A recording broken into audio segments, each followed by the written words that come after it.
Number two, woman in the world. You believe that you cannot have any influence on society. I believe the opposite. The influence of a woman can be very great, especially now in the present order or disorder of society, in which there is a kind of spiritual chill, a kind of moral fatigue demanding reanimation. In order to produce this reanimation, the cooperation of woman is indispensable. This truth, in the form of a dim presentiment, is being carried through all the world. And everyone is now awaiting something from woman.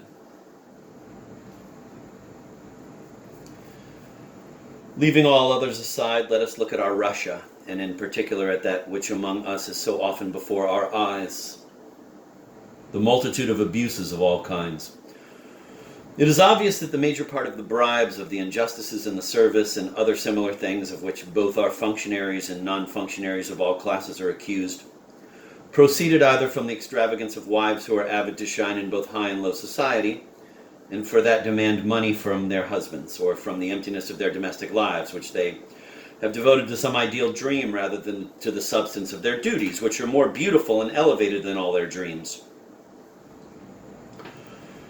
Husbands would not allow themselves 1/10 of the disturbances they bring about if their wives had accomplished even a bit of their duty. For a man, the soul of a woman is a preserving talisman, guarding him from moral infections. It is a power holding him to the straight path, a guide leading him back from the crooked to the straight. On the other hand, the soul of a woman can be his evil and ruin him forever. You have felt this yourself and expressed it better than any woman's lines have expressed it up to now. But you say that all other women have vocations in prospect and you have none. You see them at work everywhere, either reforming and correcting what is already tainted or reestablishing what is necessary. In short, helping in all ways. You alone see nothing and sorrowfully repeat, "Why am I not in their place?" Know that this is an expression of a general blindness. Now seems to everyone that he could do much good in the place and position of someone else, and that he cannot do it only because of his present position. This is the source of all our evils. All of us must now consider how we can do good just where we are. Believe me, it is not for nothing that God directed everyone to be in the place in which he is now. You need only take a good look around yourself. You ask why you are not the mother of a family, obliged to fulfill the duties of a mother which now appear to you so clearly, why your estate is not in disorder, so that you would be compelled to live in the country and be busy about the house, why your husband is not busy with some difficult work of public interest, so that at least you could help him and be his strength, his refresher, and why, instead of all this, you have only these empty sallies into the world, an empty worldly society which now seems to you more deserted than the most desert place. But that world is not uninhabited. There are people in it who are the same as they are anywhere. They too are sick and struggle and are in need and wordlessly call for help. Alas! They do not even know how to ask for it. Which needy person should be helped first? The one who can still go out into the street, or the one who has not even the strength to hold out his hand? You say that you do not know, and that you cannot even imagine how you could be useful to anyone in the world. That one must have an arsenal of arms. That one must be a woman of intelligence and universal knowledge, and that your mind turns only to the thought of all this. And if it is only necessary to be what you already are, if you now have those necessary arms, everything you say about yourself is absolutely true. You are in fact too young. You have acquired neither a knowledge of people nor a knowledge of life. In short, nothing of all that which is indispensable for rendering sincere aid to others. Perhaps you will never acquire it, but you have other arms with which everything is possible for you. First, you already have beauty. Second, a spotless name above scandal. Third, the power of a pure soul. The beauty of woman is still a mystery. Not for nothing did God decree that some women be beautiful. Not for nothing was it determined that beauty should startle us all equally, even those who are insensitive to everything and incapable of anything. If the thoughtless caprice of a beautiful woman was the cause of the overturn of the world and reduced the most intelligent people to folly, what then would happen if this caprice were sensible and directed to the good? How much good could a beautiful woman bring about in comparison with other women? Thus, this is a powerful arm.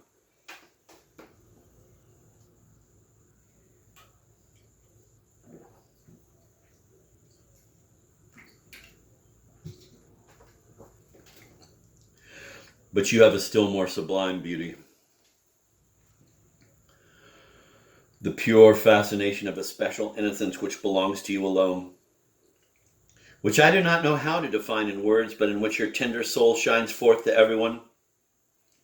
Do you know that the most dissolute of our youth have admitted to me that in your presence, they not only do not dare to utter one of the double entendres with which they regale others, but not even a simple word, feeling that everything next to you is gross and implies something insolent and indecent? This is your influence, accomplished without your even being present. No one dares to permit himself a foolish thought of which he would be ashamed in front of you. And even if the conversion is only momentary, it is nonetheless a man's first step towards becoming better.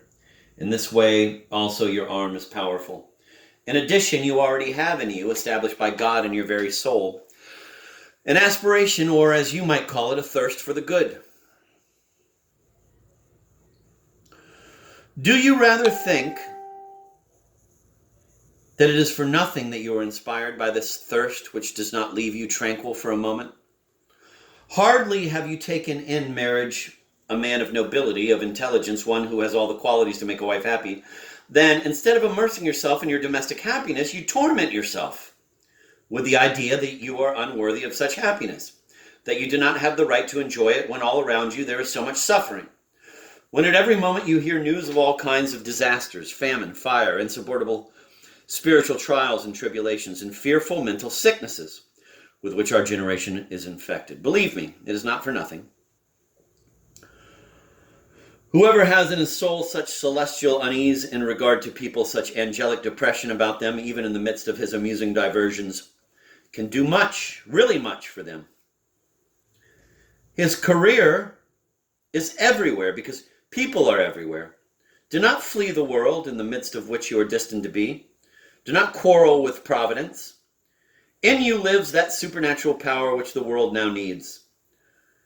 Your very voice, because of the constant aspiration of your thought to fly to men's aid, has acquired certain sounds familiar to everyone, so that if you speak, accompanying your speech with your pure gaze and with that smile which never leaves your lips, which is yours alone, it seems to everyone that a heavenly sister has spoken to them. Your voice has become all-powerful. You can command and be a despot, as no one of us can be. Command without words by your presence alone. Command by your very weakness at which you are so indignant. Command by your feminine fascination, which, alas, the women of the current world have lost. With your timid inexperience, you can do much more than a woman of intelligence who tries everything in her prideful presumption. Her most solid convictions, with which she might have wanted to put the contemporary world on the right road, will be strewn upon her head as evil epigrams. But no one will dare to move his lips in epigrams when you, with one silent look, wordlessly, ask someone among us to become better.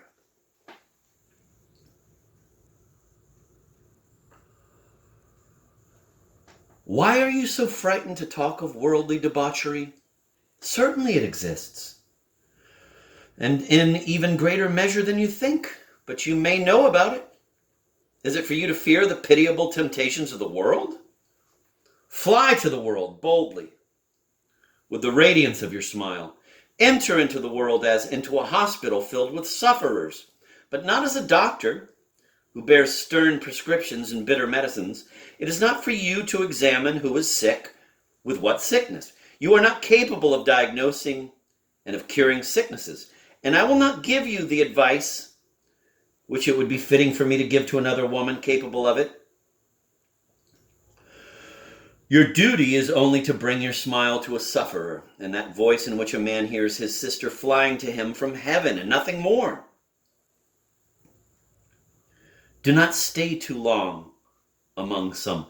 Hasten to others, because you are needed everywhere. Alas, in all corners of the earth they are waiting. And they are waiting for nothing other than those familiar sounds, that very voice which is yours. Do not go in for social chit-chat. Compel society to speak about the things about which you speak. God guard you from all pedantry and from those conversations which rise from the lips of our contemporary lionesses. Carry into the world the most open-hearted stories which find expression in you so eloquently when you are in a circle of friends at home. When each of the simple words of your speech shines, and it seems to the souls of those listening to you that they are joyously talking with angels about the heavenly childhood of man. These are precisely the words for you to introduce into the world. 1846.